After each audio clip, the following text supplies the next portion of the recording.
Hey, so this week, instead of talking about a craft chocolate maker, I am going to talk a little bit about Halloween, which is a holiday that is celebrated in the United States and a few other countries, but many other countries have equivalents.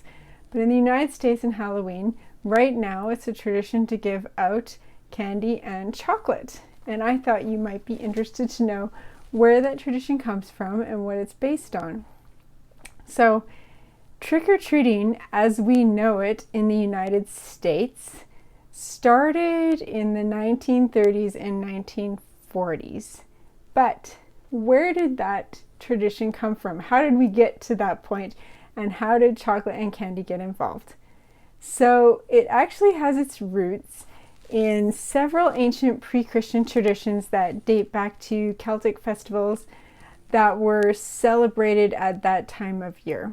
So the Celts were a group of people that lived in what is now Ireland, the UK, and France.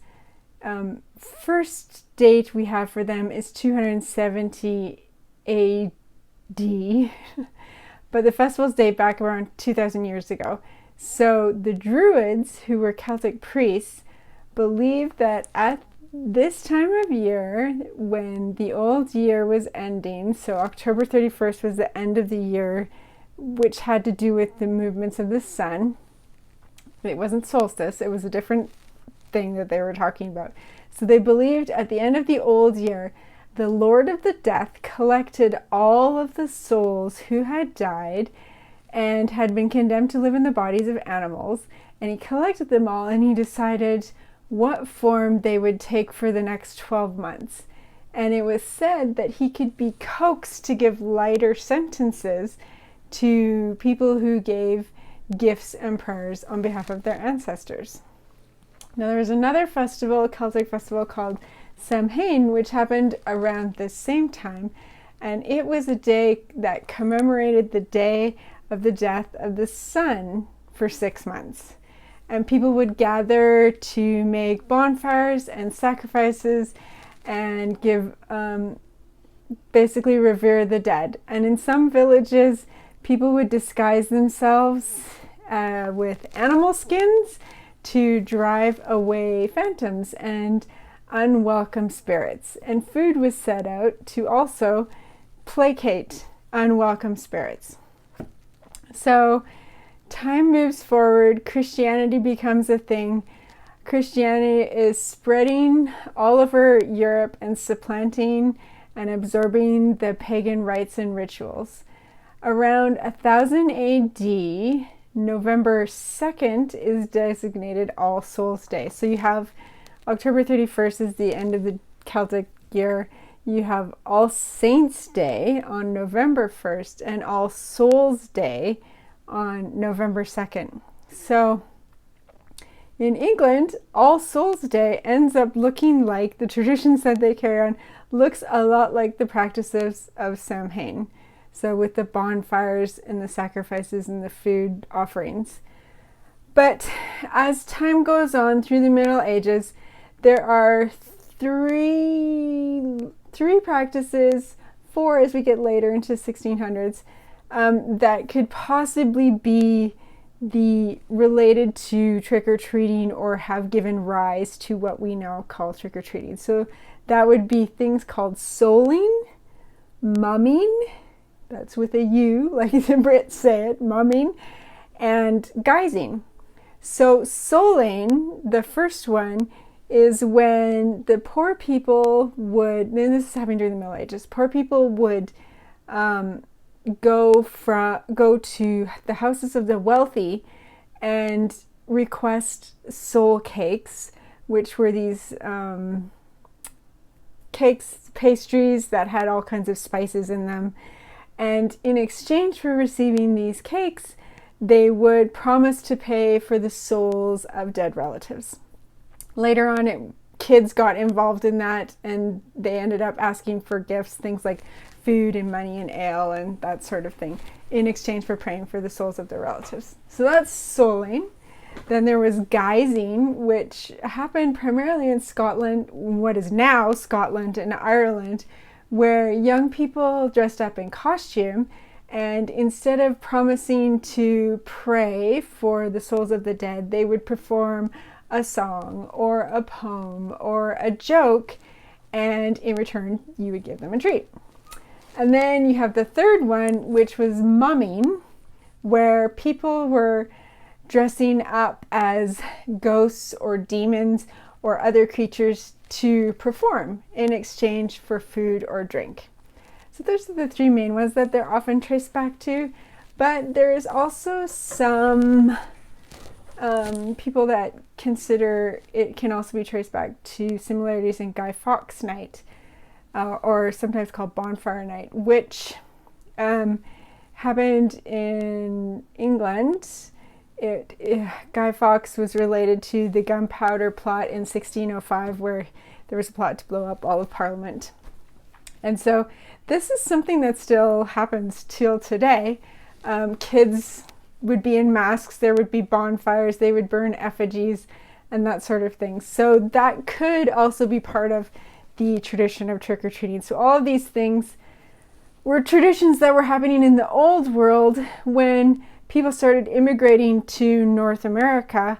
For example, in the 1840s, when you had the Irish potato famine and lots of people were coming from Ireland and Scotland in that area, coming to the United States, they brought traditions of guising and souling with them. By the time you get to the early 1900s, you see that particularly in Irish and Scottish communities, these traditions are really being revived, the traditions of guising and souling. When you get to the 1920s, it's all about the pranks. So Halloween is not so much about going around performing and getting treats anymore, it's going around and causing mischief. So here's some examples of pranks that would have happened in the 1920s. You tell me how scary they are. So, for example, carving spooky faces on turnips to scare away travelers, or tying a string to a cabbage and pulling it through a field to scare people. Or here's one that I would not like to happen to me. You take a cabbage stalk, you get it smoking, you light it up, you stick it in the keyhole of someone's door and leave it there, and it would stink up their house like stinky cabbage. There was also, they would put livestock on farmers' barn roofs, tipping outhouses, pulling up veggies, taking gates off so animals escape. So that's in the 1920s. By the 1930s, you have lots of people who are unemployed, lots of people with time on their hands, and the mischief escalates. In so much so that it's getting dangerous to people. You have things like manhole covers getting removed, deflating tires, fake detour signs. Actually, in Kansas City, there was one case where they waxed I don't know who they was, they waxed the streetcar tracks, and it caused the streetcar to slip off the tracks and crash and actually injured the conductor and other people. So by 1933, there were actually cities considering banning this whole kind of end of October harvest Halloween sort of thing. So that was in the early 1930s. Some communities and cities thought, if we ban this, it doesn't matter, the kids are still going to do it anyways. So let's try and bribe these kids or buy them off. So they staged kind of like progressive house parties. So you would start at one house, and the one house you would get costumes or like a sheet to be a ghost, or you would get a sheet mask. If you want to see scary costumes, look up costumes from the early 20th century. Those are scary. They will give you nightmares. Or you get soot to paint your face. Then you'd go to the next house, and at the next house you would get treats, things like fruits and nuts, or a coin, or things like that. The homemade sort of stuff that you would get from your garden, from your orchard, things like that. Apples, that kind of thing. And then At the next stop, there might be like a tiny haunted house that you would go through. So it was this progressive celebration moving from house to house to house. You didn't get treats at every house, but you did something at every house. So that's the 1930s. Then we get to the 1940s and we have World War II. World War II changes everything, and sugar rationing comes into play. So no more treats or Halloween or any of that. Everybody's focused on one thing in the world, and Halloween stopped at that point. After the war, a couple of things happen. So sugar rationing ends. So these companies now have access to sugar and they can produce all the treats they want. You have suburbs in the United States being created where houses are now closer together. It's not going from farm to farm. You have lots of houses close together in places where people are starting families, they have children. So there's this kind of environment being set up that is just pretty much perfect for Halloween. And the tradition the community tradition of doing something together on Halloween begins to revive again. But you still have, it's not involving commercial treats, which I'll tell you at the end when the most popular Halloween candy was invented or started. But at this point in time, it was mostly, again, homemade treats. Things like popcorn balls, candy apples, coins, toys, fruits, nuts, that sort of thing. Even in the 1950s, there's some really weird things advertised as Halloween treats. Like Kool-Aid was advertised as a non-candy alternative Halloween treat. Kellogg's cereal promoted themselves as a non-candy Halloween treat. So everybody was trying to get in on the Halloween action. What really changed from homemade treats to commercial products was the 1970s and 80s. And there was a lot of urban legend. There was some reality involved, but a lot of urban legend involved as well. So a couple of stories that kind of got the ball rolling. In 1964, there was a woman in New York who handed out ant poison and dog treats to trick-or-treaters because she thought they were too old to be trick-or-treating.